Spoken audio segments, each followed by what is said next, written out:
권고의 슈드, 이전 영상에 이어 대절에 쓰인 예측의 슈드를 살펴보겠습니다. 우선 예측이라는 말 자체에 대해 알아야 하고 인식할 필요가 있습니다. 예측하면 떠오르는 조동사가 무엇이죠? 무엇이어야 하죠? 네, 그렇습니다. 서법조동사 will입니다. 복습하는 의미로 간략히 will을 되짚어보고 예측이라는 말부터 인식하겠습니다.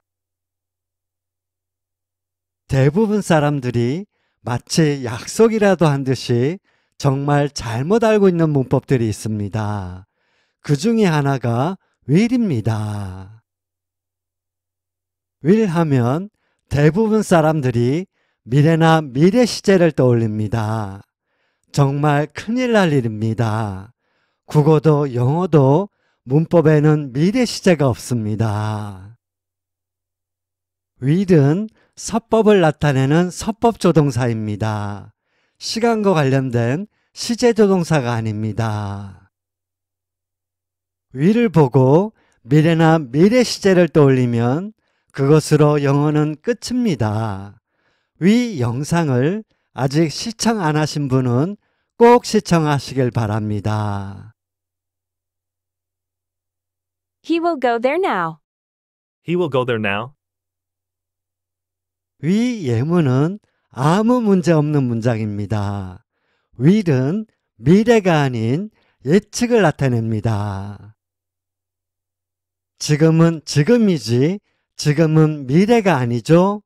will을 미래로 알면 설명이 안 되는 문장이죠? 하지만 예측은 얼마든지 지금의 일도 할 수 있죠? 예측으로 보면 지금 갈 거야, 내일 갈 거야, 둘 다 자연스럽죠?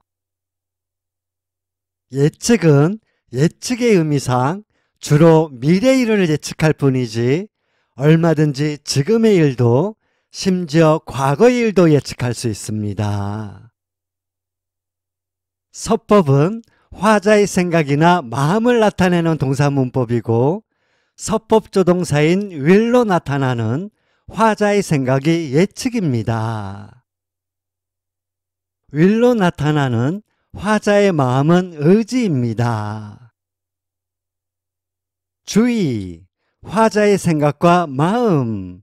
서법은 주어 관점이 아닌 말하는 사람인 화자 관점의 동사 문법입니다.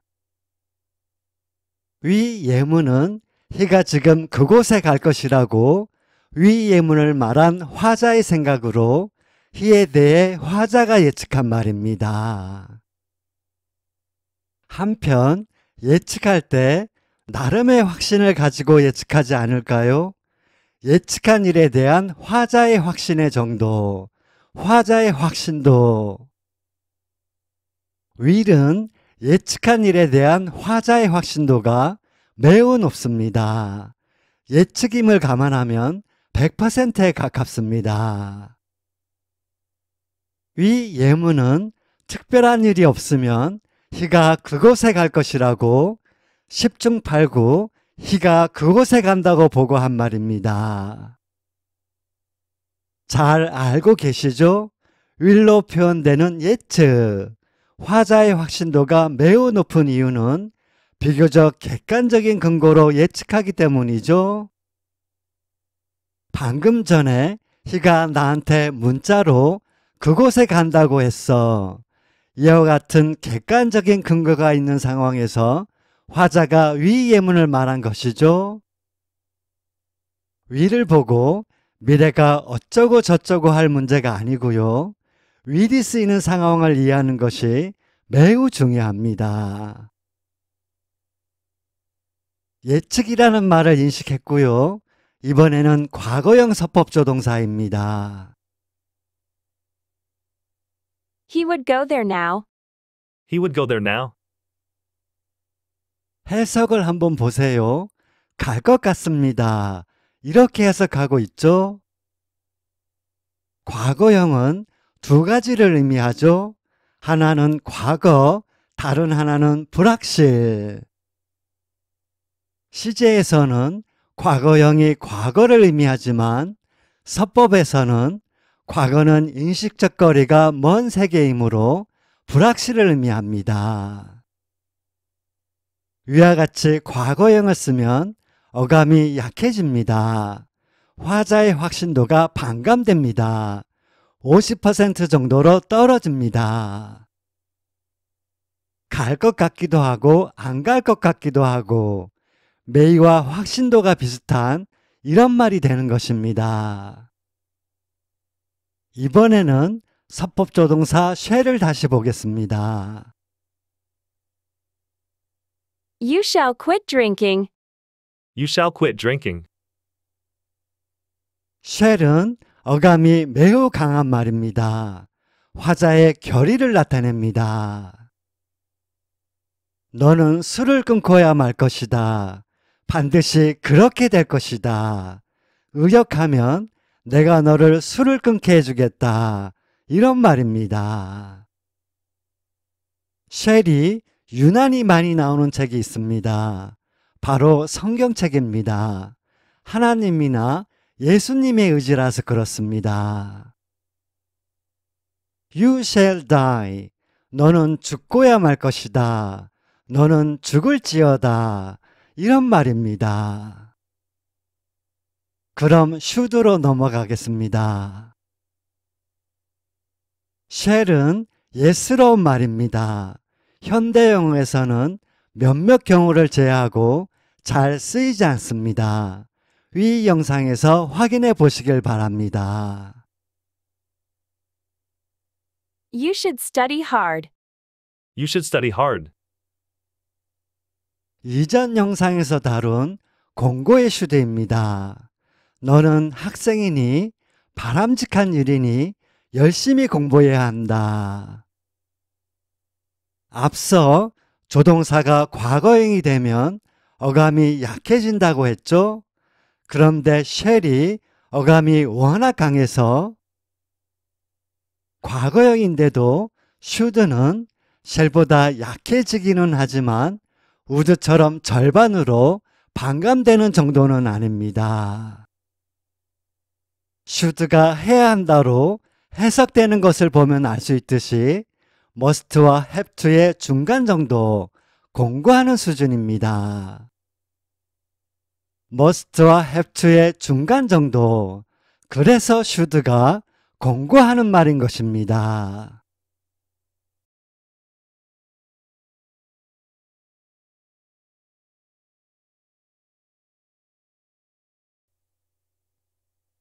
He should be at home now. He should be at home now.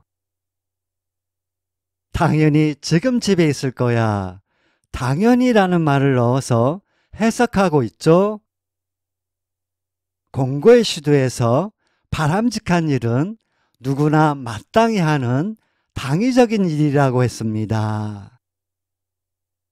당위적인 일을 정신세계에 비추어 말하면 개연성이 상당히 높은 당연히 일어날 일로 봅니다. 요컨대 should는 당연시 되는 일에 대한 화자의 예측을 나타냅니다. 화자의 확신도가 will이나 must만큼은 아니지만 그래도 상당히 높습니다. 80~90% 정도 됩니다. he가 오늘은 일하는 날이 아니거든.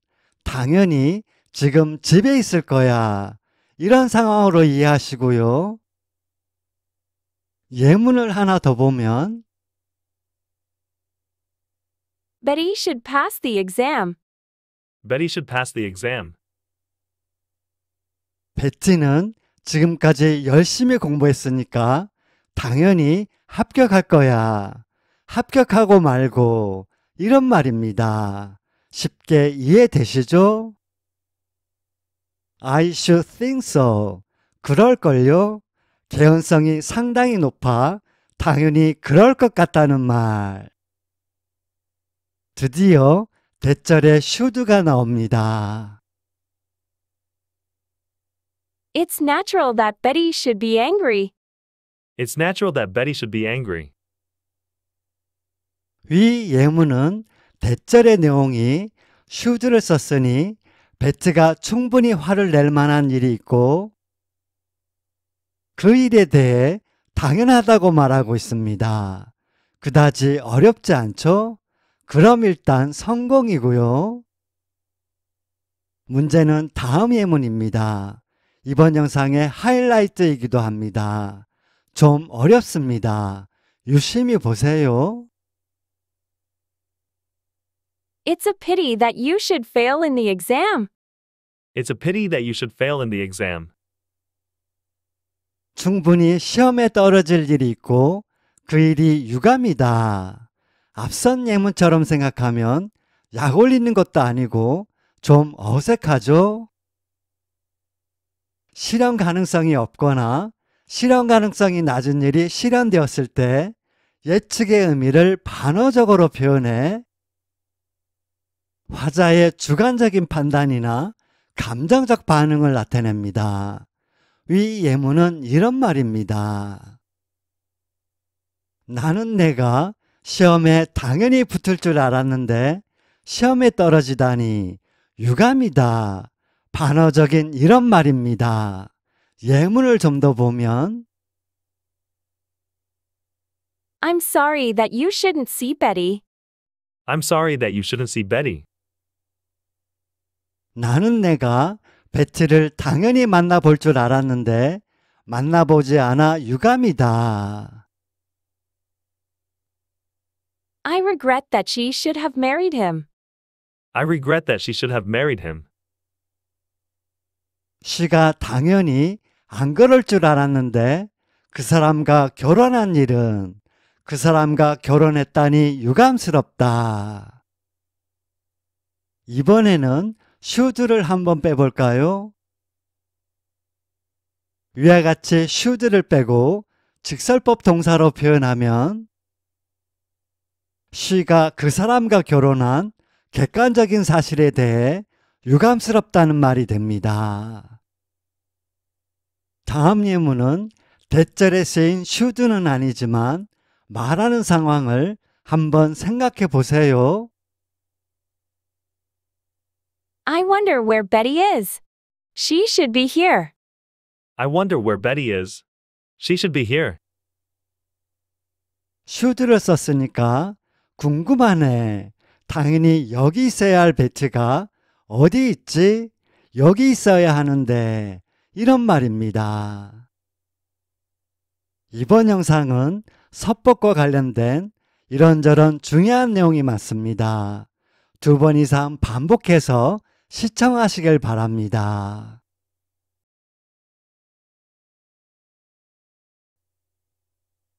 I'm sorry to be late. I'm sorry to be late. I'm sorry for being late. I'm sorry for being late. I'm sorry that I'm late. I'm sorry that I'm late. 위 예문은 모두 늦어서 미안하다는 말입니다. 그런데 부정사, 동명사, 대절로 표현이 다르죠? 뭔가 다르니까 다르게 표현했겠죠? 형용사와 대절의 관계를 살펴볼 차례입니다. 다음 영상도 기대해 주시고요. 시청해 주셔서 감사합니다.